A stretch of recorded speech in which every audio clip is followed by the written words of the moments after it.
My name is Sophie Fowler, and at 34 I learned what a single sheet of paper can cost a man. The man was my adoptive father, Raymond Albright, and he learned it at his own 65th birthday party. He lifted his glass in front of 60 guests and said the thing he'd been saving for years. "You're not really mine, I just forgot to cross you out of the will." The room laughed. Crystal touched crystal. A woman near the window said it was just like Raymond to be so honest. Everyone laughed but me. They had no idea what was already in my purse. They had no idea what I had signed at 9 that morning, or why my hand stayed perfectly still while the laughter rolled over the tables and the cake sat there with its 65 candles burning down. What I did next is the only reason I'm telling you this. Welcome back to Dark Lily Stories, where ordinary people meet the moment that changes everything and choose dignity over noise. If you have ever been made to feel like a guest in your own family, like someone who was allowed to attend but never quite allowed to belong, then this story is for you. Drop a comment and let me know you are here, and be sure to subscribe because the part that matters comes later and you are going to want to see his face when he understands. Let me back up 6 weeks to a Tuesday that started like every other good day I had built for myself. I was in the Bright Frame Homes office by 7, before the phones, before anyone needed me to be anything.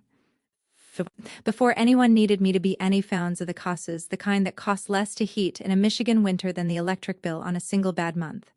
I signed a 40-unit contract that morning, 40 families who would own something warm and theirs. I remember the pen, the quiet, the small, clean satisfaction of work that holds up. Then my assistant set the mail on my desk and the envelope was on top. Heavy cream talk. My old name written in Diane's careful hand. Sophie Albright, not Fowler. They never used Fowler. Inside was an invitation to Raymond's 65th gold lettering, a country club address in Briar Hollow, the town where I had learned to make myself small. I read it twice. Then I set it face down on the desk. The way you set down something hot, and I went back to the contract. The contract made sense. 40 roofs, 40 furnaces, numbers that behaved. The invitation did not behave. It sat there face down all morning, and I felt it the way you feel a draft from a door you thought was shut. I am a person who solves things. I had spent my whole adult life turning hurt into something useful, but I had no idea yet what I would do with this one. And the not knowing followed me out to the parking lot and sat in the car beside me the whole way home. I was 5 when the Albrights took me home. I remember the smell of their car and the way Diane held my hand in both of hers like I was something she had been waiting a long time to hold. For a while it was good. She bought me a yellow coat and showed me off at the garden club, and the woman said how brave she was, how generous, what a gift I was getting. That was the word they always used about me, gift. Diane had spent years wanting a baby and not getting one, and somewhere in all that wanting she decided that saving a child would fix what her body wouldn't. I understand that now in a way I couldn't then. She did not adopt a daughter so much as adopt a story about herself, a story she could tell at parties, and for a few years I was happy to be the proof of how good she was. The warmth was real, I think. But it always had an audience. She would brush my hair before church and say loud enough for the neighbor to hear that she had rescued me from nothing and made me into something. I learned early to stand still and let myself be admired. Because being admired felt close enough to being loved that a small child couldn't tell the difference. I could tell the difference now. The strange thing about being someone's good deed is that you can be set down the moment a better story comes along, and a better story was coming. Diane just didn't know it yet, and neither did I. And the last good year of my childhood was already counting down without any of us hearing the clock. When I was 8, Diane got pregnant. The doctors had called it impossible, and then it wasn't.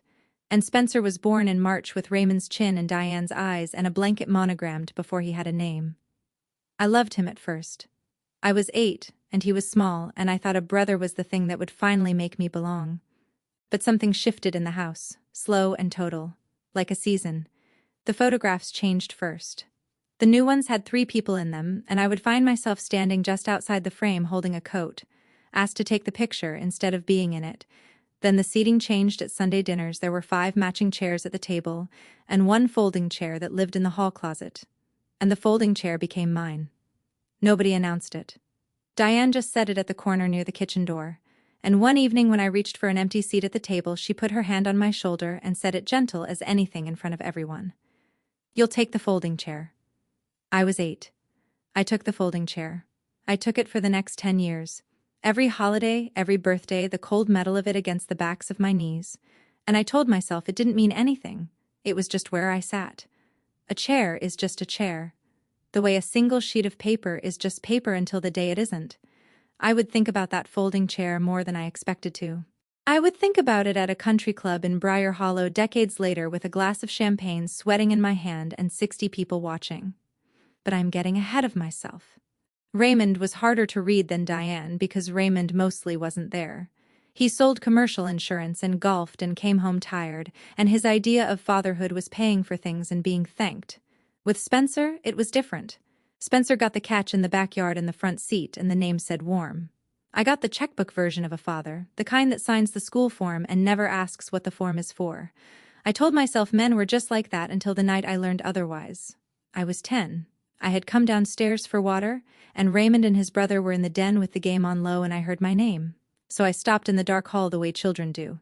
His brother had asked Raymond something about me, about college someday, about what they'd set aside, and Raymond laughed. Not cruel, just careless. The way you'd talk about a houseplant somebody left you. She is Diane's, not mine, he said. Diane's project. Then the game came back up and that was the end of it. I stood in the hall for a long time. I did not cry, which surprised me even then. I just understood something and filed it away. The way I would later file invoices and contracts and the names of people who did what they said they would. She's Diane's, not mine. I carried that sentence for 24 years. I carried it through every folding chair and every photo I took instead of stood in. And I want you to remember it because Raymond was going to say a version of it again someday into a microphone with cake in front of him, and by then I would be ready. At 18, the support ended the way a faucet ends, all at once and without ceremony. Spencer was 10 and getting a tutor and a trip to Spain. I got a graduation card with $40 in it and a sentence from Diane about how I was so independent. I'd be fine. I always landed on my feet. It wasn't kind, it was a discharge. So I packed what fit in 2 duffel bags and I left Briar Hollow.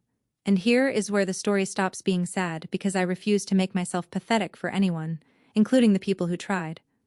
I got a job framing houses. I was the only woman on the crew for 2 years, and I learned to swing a hammer all day and read blueprints all night at the community college. I learned that I liked building things that would outlast the people who built them. There was a phrase Raymond used to say at every family dinner, a thing he wanted so badly it had become a joke. When my ship comes in, we'll have Loon Lake. Loon Lake was the big stone house on the water at the edge of town, the one with the boathouse. The one rich man in Briar Hollow measured themselves against. Raymond had wanted it his whole life and never once been able to afford it. I used to hear that phrase and think wanting was the same as deserving. It took me years on a framing crew, sawdust in my hair, to understand they are not the same thing at all. I stopped waiting for a seat at anyone's table. I started learning how to build tables, and somewhere in those years, without knowing it yet, I was learning how to build Lawn Lake too. Bright Frames started in a rented bay with a partner who left after a year, and alone I signed a loan at 27. The idea was simple and unglamorous. Build good houses in a factory, ship them flat, making them so efficient the heating bill embarrasses the old way of doing things. For 3 years I slept in the office more nights than not. Then a county housing authority took a chance on us for a 30-home development and it worked. And the next county called and the one after that. By 34, I employed 110 people, and the company was worth more than I let myself say out loud. I had done it with no inheritance, no windfall, no rich uncle, just years that nobody applauded. And here is the part I'm not proud of. With every good year, I sent the Albright something, a Christmas basket, a check toward Spencer's car, a new furnace for the house the one winter Raymond mentioned twice that theirs was loud. I told myself I was being gracious. The truth is uglier and quieter than that. I had spent my whole life trying to buy a seat at a table that wasn't mine, and money was just the grown-up version of taking the folding chair without complaint. I was generous the way some people are generous, hoping that if I gave enough, someone would finally turn and say, "Sit here with us, you belong." Nobody ever did. I just kept building, kept giving, kept working past midnight in an office I owned alone while the people I was trying to reach didn't notice and didn't ask. I didn't see the pattern then. I would see it soon all at once in a single screenshot. The phone rang 2 days after the invitation came, and it was Brenda. Brenda is Raymond's younger sister, and she is the one person in that family who ever treated me like a person and not a project. When I was small, she'd slip me the good cookies and call me kiddo and ask what I actually thought about things. She had argued with Diane more than once on my behalf, quietly in kitchens where it never changed anything, but at least meant somebody saw. "They really want you to come, Soth?" she said. "Raymond's turning 65, people mellow, maybe it's a chance." I sat with that. Maybe it was a chance. I am a smart woman in most rooms, but families make you stupid in a specific way because the 8-year-old who wanted to belong never fully leaves. She just waits in the back of the chest for somebody to crack the door. "I don't know," I told Brenda. "I'll think about it." But I had already started thinking about it the wrong way. The old way. The giving way. I was thinking, what could I bring? Not a bottle of wine, not a card. Something that would finally be big enough. Something that would make Raymond look at me and revise the sentence he said in the den when I was 10. I lay awake that night doing the math of my own worth in dollars, which is a terrible way to fall asleep. And somewhere in the dark, an idea arrived that should have frightened me and instead felt like relief. Lawn Lake, the house he wanted his whole life. I could give him the one thing he had never been able to reach. I had no idea yet that the gift was about to teach me something I didn't want to learn. I want to be honest about why I decided to go, because the easy version makes me look better than I was. The easy version is that I went to make peace. The real version is that I went to win. Not loudly, not with a scene, but the way I win at everything, by being so undeniably good that the verdict has to change. If I handed Raymond the deed to Lawn Lake on his 65th birthday in front of everyone he had ever wanted to impress, then the sentence "she's Diane's, not mine" would simply cease to be true. He would have to claim me. He would have to be in front of the whole club with the boathouse practically thrown in. That was the plan. And I dressed it up as generosity, and I called Brenda back and said I'd come. She was so happy she cried a little. I told myself her happiness proved I was doing the right thing. But under the planning there was a hum I didn't examine, the hum of a woman about to spend $4 million to be told she was loved. I had done smaller versions of this for 20 years. The basket, the furnace, the checks. This was just the largest folding chair I had ever pulled out for myself. I didn't see it. You rarely do from the inside. What I saw was a beautiful gesture and a happy ending. The prodigal daughter is buying her own way back into the family she was thrown out of. I started making calls about the property the very next morning. And the strange thing is the universe handed it to me almost too easily, as if it wanted me to learn the lesson the expensive way. Lawn Lake was for sale. I almost laughed when the agent confirmed it. The old man who had owned it for 40 years had died in February, and his children who lived in Phoenix and Denver and did not want a stone house in Michigan had listed it quietly that spring, $4 million, give or take, for the house, the boathouse, 11 acres, and the longest stretch of private shoreline in the county. This was the house Raymond had measured his whole life against. When I was a kid, he would drive us past it on Sunday afternoons, slow so we could all look. And Diane would say, "Someday." And he would say, "When my ship comes in," and Spencer would press his face to the glass like the place was already his. They never could touch it. Raymond sold insurance. The math never worked. He spent 40 years wanting a thing he was never going to get and telling everyone he was going to get it, which I have come to believe is a particular kind of quiet misery. And now here it was on the market 3 weeks before his birthday, as if the timing had been arranged by someone with a crueler sense of humor than mine. I drove out to see it on a gray Thursday. I stood on the dock where he had always wanted to stand. I could afford it without losing sleep. And that fact sat strangely in my chest. The daughter who took the folding chair now standing on the shoreline he'd coveted his entire adult life. I told the agent I wanted it. I told myself it was for him. The papers started moving the next week, and the closer they got to signing, the more a small voice asked me a question I kept refusing to hear. I bought it through a foundation. Not because I was hiding anything, but because that is how you move real estate of that size cleanly, and because 2 years earlier I had set up the Open Door Foundation and almost forgot I had. I'd started it after a girl on one of my framing crews aged out of foster care at 18 with 2 trash bags and nowhere to sleep. I knew that math. I knew those 2 bags. The foundation had funded a few scholarships and not much else.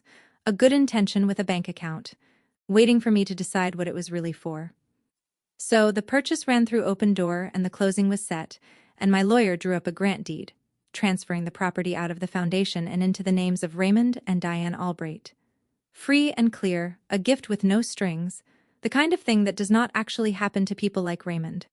I held the draft of that deed in my hands at my kitchen table on a Sunday night, One sheet of paper, heavy stock, a notary block at the bottom, 2 blank lines for the grantees, Raymond Albright, Diane Albright. I read their names where my lawyer had typed them, and I waited to feel the warm thing I had been chasing, the thing I had spent $4 million to feel in advance. I didn't feel it. I felt the folding chair against the backs of my knees. I felt 10 years old in a dark hallway. I set the deed down exactly the way I had set down the invitation 6 weeks before, face up this time, and I looked at it for a long while, and the small voice finally got loud enough to hear. I called Brenda before I did anything rash, because Brenda is the one Albright whose opinion I trust. We met at a diner halfway between our towns, the kind with vinyl booths and bottomless coffee. And I told her some of it. Not the price, not the foundation, just that I'd found a way to give Raymond something enormous, and that I wasn't sure anymore why I wanted to. Brenda stirred her coffee and looked at me for a long time. "Kiddo," she said. "Can I ask you something hard?" I said, "Sure." "When you picture handing it to him," she said, "what are you hoping he'll do?" And I opened my mouth to say something noble, and what came out was the truth. "I'm hoping he'll finally say I'm his." Brenda nodded slowly, like she'd been waiting 20 years for me to say it out loud. "He won't," she said. "Not unkind, just certain." The certainty of a sister who had watched her brother refuse to grow for 6 decades. Raymond is who he is. A house won't fix him, it'll just give him a bigger thing to fail to deserve. Then she reached across the table and put her hand on mine, warm and dry and steady. And she said something I would carry into that party like a coin in my pocket. "Not everybody who shares his name is him. You know that, right?" I did not entirely know that, but I was starting to. I drove home that night with the deed still in my bag and a different idea forming, slow and cold and clear. The kind of idea that doesn't feel like revenge at all, that feels instead like finally putting something down. I just needed one more piece of proof before I let myself believe it. The proof came at a dinner I should never have agreed to. Diane invited me to the house the week before the party, just family, to go over the arrangements, and I went because the 8-year-old in my chest still answered when called. The house was exactly the same. The 5 matching chairs at the table and the folding chair already set out at the corner by the kitchen door, waiting for me before I had even taken off my coat. Nobody touched it now. 26 years old enough to know what it meant. I almost laughed. Spencer was there, all grown and soft-handed and pleased with himself. An MBA he'd never used, and a watch I'd probably paid for. He pulled the folding chair out for me with a little bow, grinning. "You're thrown, Soph," he said, and Diane laughed and said, "Don't be silly, Spencer." But she didn't tell him to stop, and she didn't pull out a real chair, and I noticed that the way I notice everything. We ate. They talked about the party. The caterer who was coming. Raymond's speech. "Dad's been working on his toast for weeks," Spencer said, smirking into his wine, and Diane shot him a look, the look people give when a secret is enjoying itself too openly. I let it pass. I had learned long ago to keep my face calm while my mind takes inventory. But I drove home, turning that smirk over and over, the way you worry a splinter. There was a joke in this family that I was not in on, and it was about me, and it was scheduled for Saturday night in front of 60 people. I did not yet know its exact shape. Brenda was the one who showed me the next morning with her hands shaking. Brenda called me at 7 the next morning, and her voice was wrong, careful and angry at the same time. They added me to the family group chat by mistake. She said, "Soph, I'm going to send you something, and I'm sorry, and I almost didn't, but you deserve to know what you're walking into." Then the screenshot came through, and I read it standing at my kitchen counter in my work cloud, coffee going cold, and I read it 3 times the way I'd read the invitation. Except this time, nothing in me wanted to look away. There were 4 messages. Spencer first. "Is the charity case actually coming? LOL. Then Diane, be nice, she's good for photos, looks generous in front of the club. Then Spencer again, she's not in the will, right? And then Raymond, my father, the man whose name I'd had my lawyer type onto a $4 million deed. "Don't worry, I'll make it official Saturday. Time." Everyone knew where things stand. Time. Everyone knew where things stand. I set the phone down very gently because I have learned that the angriest thing you can do is be careful. So that was the toast Spencer kept smirking about. That was the joke I wasn't in on. They weren't inviting their daughter to a birthday party. They were inviting a prop, a generous-looking prop, to stand in the background of the photos and then be formally written out loud for entertainment with cake. I thought I would feel my heart break. Instead, I felt it go quiet. The specific quiet I feel right before I solve something. The quiet of a problem finally showed me its true shape. I looked at the deed sitting in my bag by the door, and I knew exactly what I was going to do with it. Here is the thing I understood standing in my kitchen with that screenshot glowing on the counter. For 20 years I had been trying to win an argument with people who were never going to award me the point. I had been building a case in furnaces and checks and now in lake houses for why I deserved to belong, and they had been laughing about it in a group chat. You cannot earn your way into a room that has decided you are the help. You can only stop knocking. So I did not cancel. I did not call and scream, which is what they would have done, which is what they would have understood. I sat down at my kitchen table, and I called my lawyer at home on a Saturday, and I said I wanted to change the grantee on the deed. Take Raymond and Diane off. I told him there would be no names of theirs on anything of mine ever again. The property would go where it should have gone from the start, where it would have meant something, where a sheet of paper could open an actual door. Transfer Lawn Lake to the Open Door Foundation, I said permanently. Irrevocably to be converted into transitional housing for kids who age out of foster care with 2 trash bags and nowhere to sleep. Kids like me at 18. Kids like the girl on my framing crew. My lawyer asked if I was sure, and I said I had never been more sure of anything in my life. I didn't come for a name, I told him, though he didn't know what I meant. I came to give one away. He drew up the new deed that afternoon. We would sign and record it first thing before the party, before the toast, before Raymond ever lifted his glass. We met at the notary at 8:30 on Saturday morning, my lawyer and I, and a woman named Patricia, who stamped things for a living and had no idea she was witnessing the end of my childhood. I signed the grant deed transferring Lawn Lake to the Open Door Foundation. Patricia notarized it by 900. My lawyer had recorded it electronically with the County Register of Deeds. And the moment that confirmation number came back on his phone, it was done, finished, carved into public record where no apology and no birthday speech could ever undo it. The house belonged to the kids now. Then I did one more thing. I had my lawyer print me a single copy of the recorded deed. One sheet of paper, the gantry line reading the Open Door Foundation in plain black type, and I folded it once and slid it into my purse. The real one was already filed. This was just the version I was going to bring to the party. The version I was going to set on the table, the version Raymond was going to hold in his hands while 60 people watched. I want to pause here and say something to you directly, because some of you are carrying an invitation like mine right now. An invitation to a room that never saved you a real seat. You do not owe anyone your smallness, and you do not have to buy your way into a love that keeps the receipt. If that lands for you, subscribe and stay with me, because what happens at that party is the whole reason I sat down to tell you this. I drove to the country club with the folded paper in my bag and my hands for the first time in weeks completely steady. The Briar Hollow Country Club had a ballroom with windows the height of a house and a lawn that ran down toward the water. And on the evening of Raymond's 65th, it was full of the exact people he had spent his life wanting to impress. There were his old colleagues from the insurance office, gone gray and prosperous. There were the country club men he golfed with and their wives in good jewelry, and the neighbors who had watched the Albrights drive slowly past Lawn Lake on Sunday afternoons for 30 years. There was a banner, gold on white, 65 and never better. There was an ice sculpture losing an argument with the warm room, and there was a cake the size of a card table. 65 candles waiting to be lit set up near the head table where the family would sit. I stood in the doorway for a moment and took the rooms, measuring the way I take a job site, looking for the load-bearing parts, the places where pressure would gather. This was a stage built for one man's vanity, and every person in it was an audience he had assembled to witness his good fortune. They were also, though none of them knew it yet, about to witness something else. I had spent my whole childhood being displayed in rooms like this. The gift, the project, the brave little rescue. I knew exactly how these rooms worked, how laughter moved through them, how a single sentence said into a microphone could land on a person and pin them. Raymond was counting on that. He had chosen his weapon, which was 60 witnesses and a microphone, and the oldest cruelty in the book performed as a joke. He had no idea I had chosen mine. I straightened my jacket and I walked in. Diane found me before I'd taken 3 steps inside, and she was radiant in the specific way she gets when there is an audience. Both hands out. "Sophie, you came! Look at you!" She kissed the air beside my cheek and steered me by the elbow, narrating me to a cluster of women near the bar.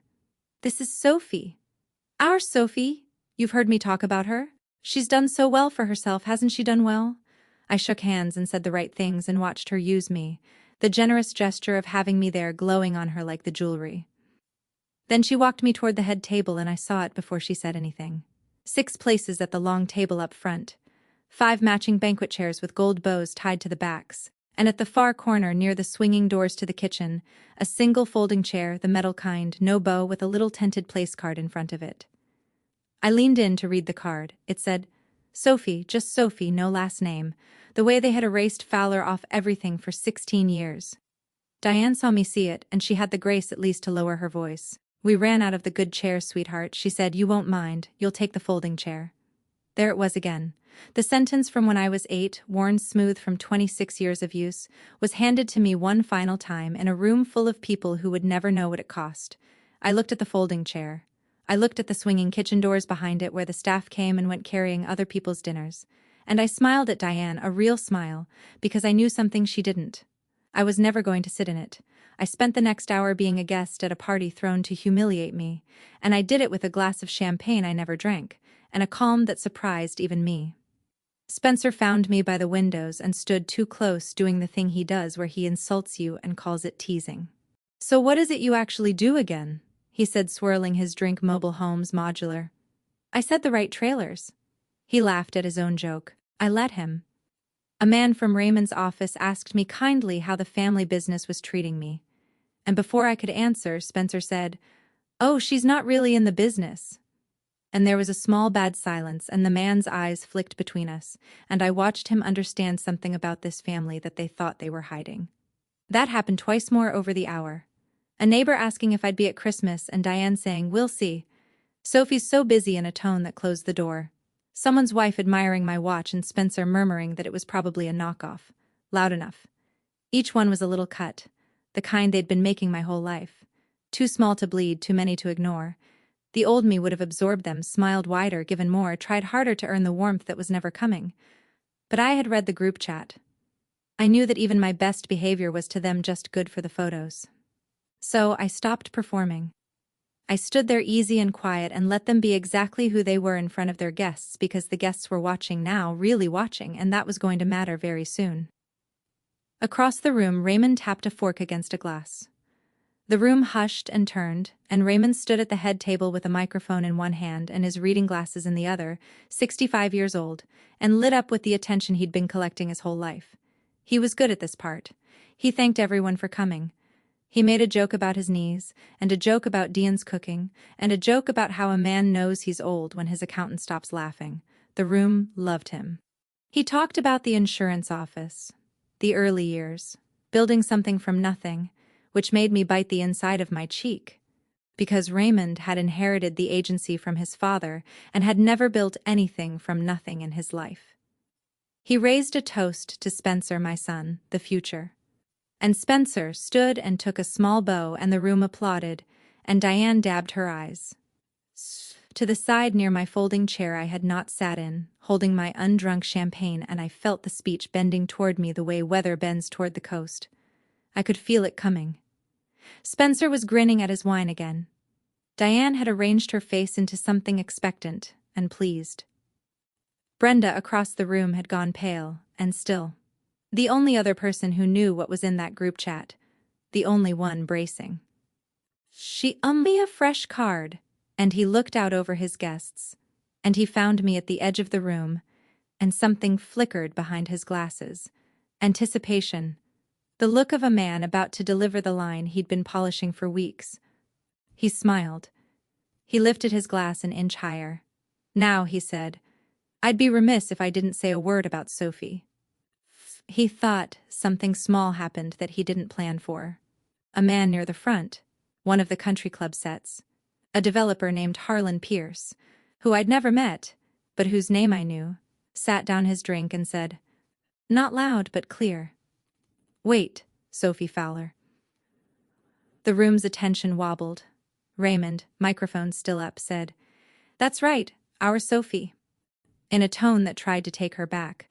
But Price wasn't looking at Raymond. He was looking at me, and his face had opened into something between surprise and respect. Your bright frame, he said. You built the Hartwell development and the county net zero project. It wasn't a question, I said. Yes, that was us. My firm bid against you on Hartwell, Pierce said with a short laugh, turning a little toward the room now, explaining to the people who had spent the evening calling me a trailer salesman. She runs one of the fastest-growing home builders in the state. Net zero, the real thing. We couldn't touch her numbers. A murmur went through the ballroom, the particular murmur of 60 wealthy people recalibrating in real time. The neighbor who'd admired my watch was looking at it differently now. Spencer had stopped grinning. Diane's expectant face had developed a crack. And Raymond stood there with the microphone still raised and the polished line still loaded. Suddenly aware that the room had learned in the space of 15 seconds that the charity case at the corner table was the most successful person he had ever invited anywhere. He could have stopped.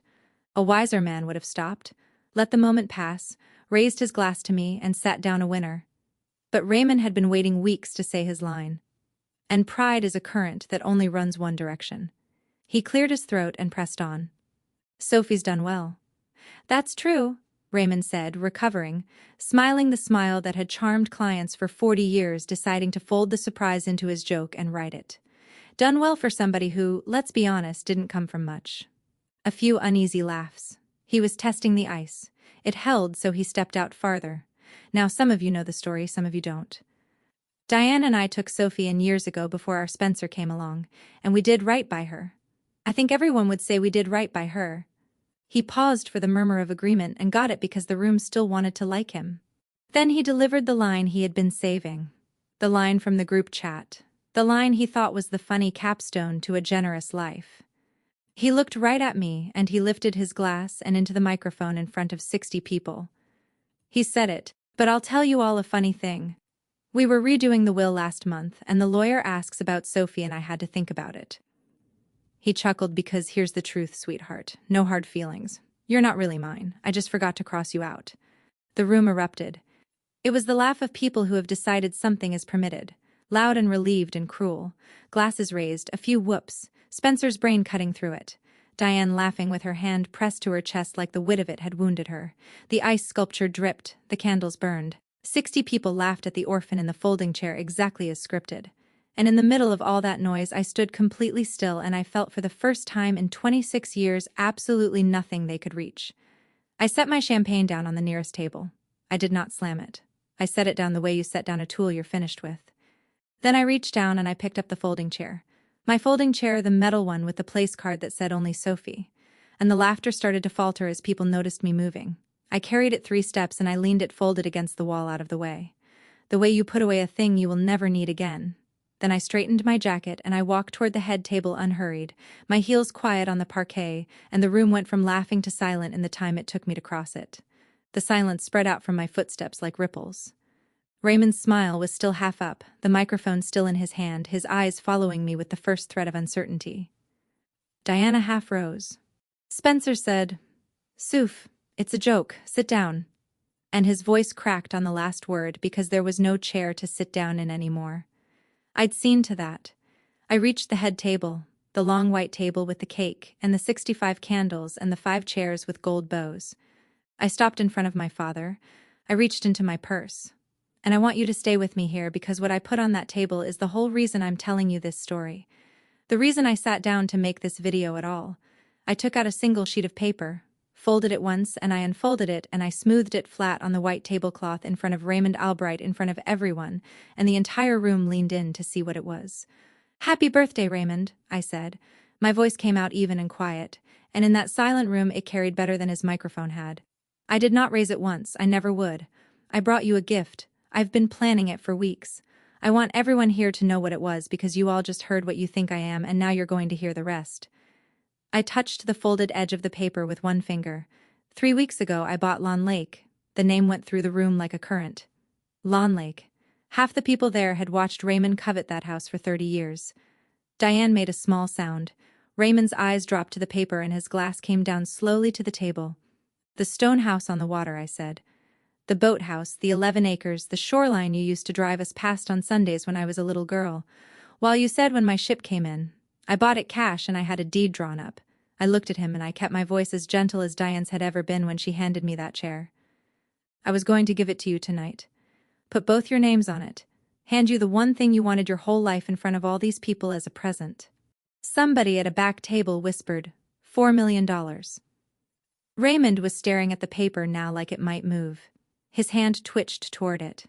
And here, In the deepest quiet that the ballroom had held all night, I said the line I had carried in from the parking lot. The line I'd told my lawyer who hadn't understood it. But I didn't come for a name. I came to give one away. Then, while every person in that ballroom watched, I picked the deed back up off the tablecloth and I tore it in half. The sound of it was enormous in the silence.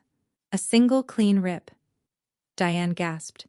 I folded the halves together and tore again and again, calm and unhurried, the way you'd tear up a check you've decided not to cash until the paper was a small drift of pieces in my hand.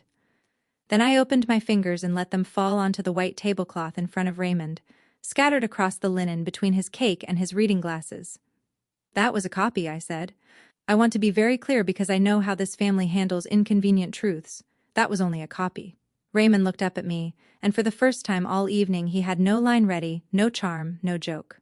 The original, I said, was signed at 8:30 this morning, notarized, recorded with the county at 9 before I drove here.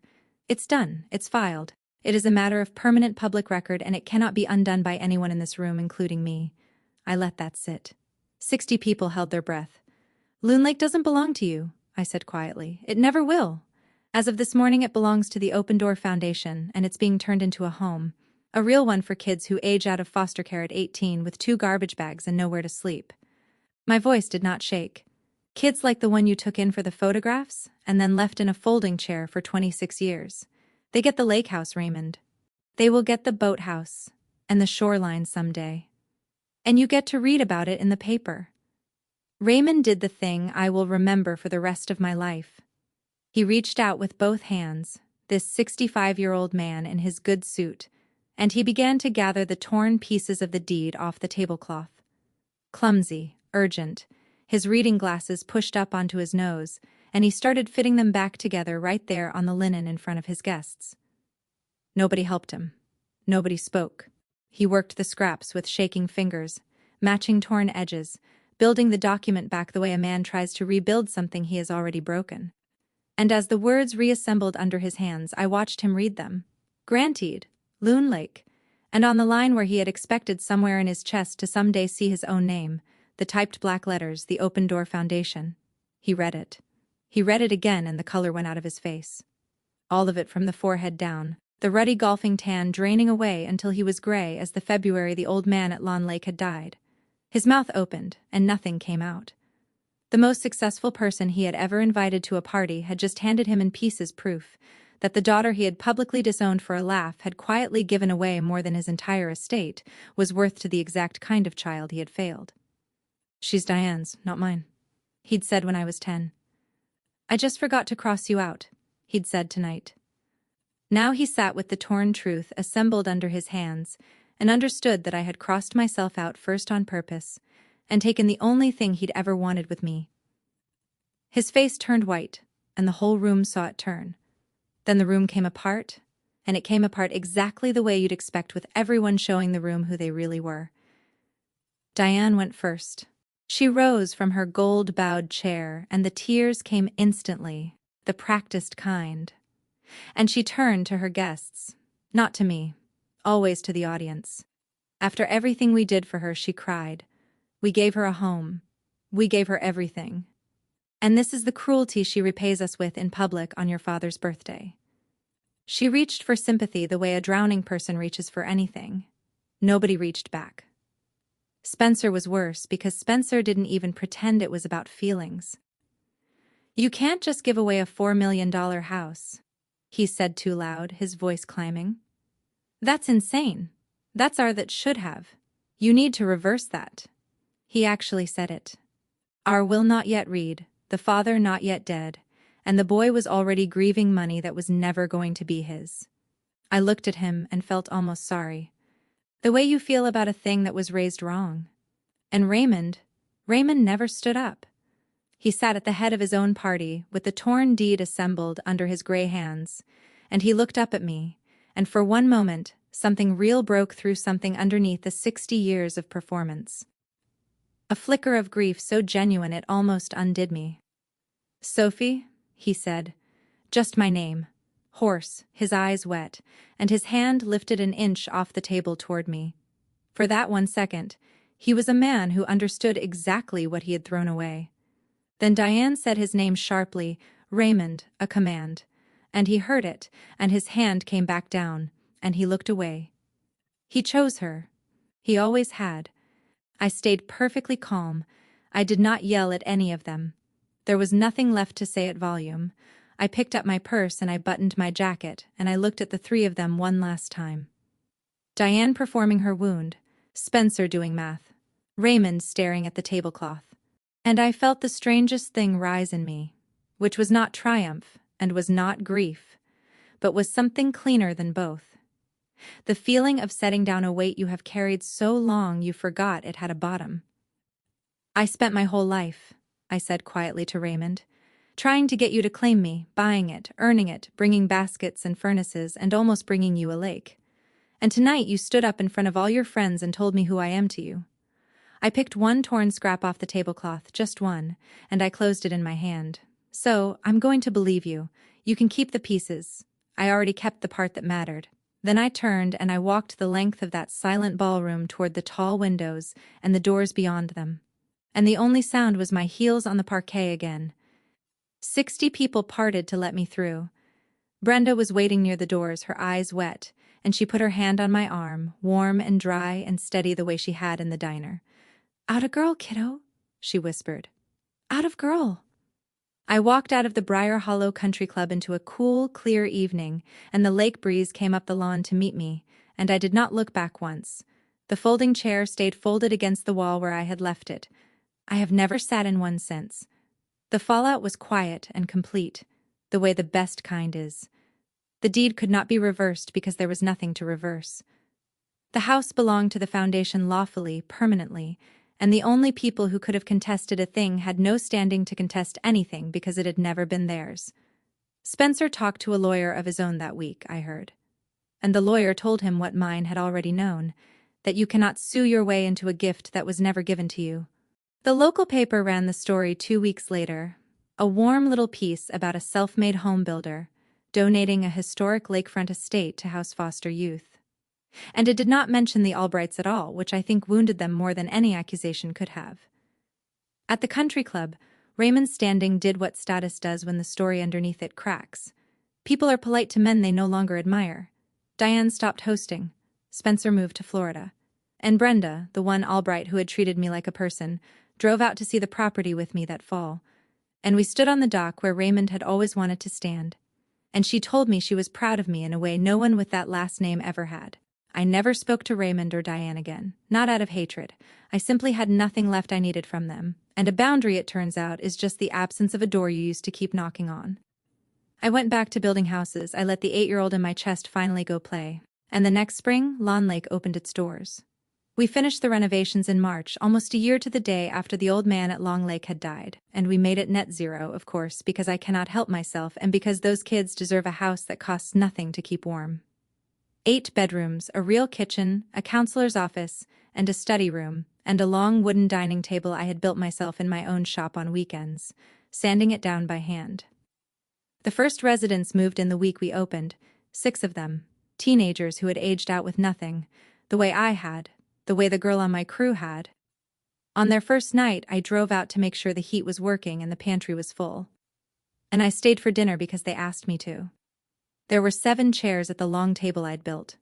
All of them matching, all of them good. A girl named Tasha, 18, and just aged out that month, the youngest of them, hung back by the kitchen door the way I used to, waiting to be told where the lesser seat was, already certain there was one. I knew that posture. I had invented that posture. I pulled out the chair at the head of the table, the best chair, the one with the view of the water, and I looked at her and I said, "This one's yours."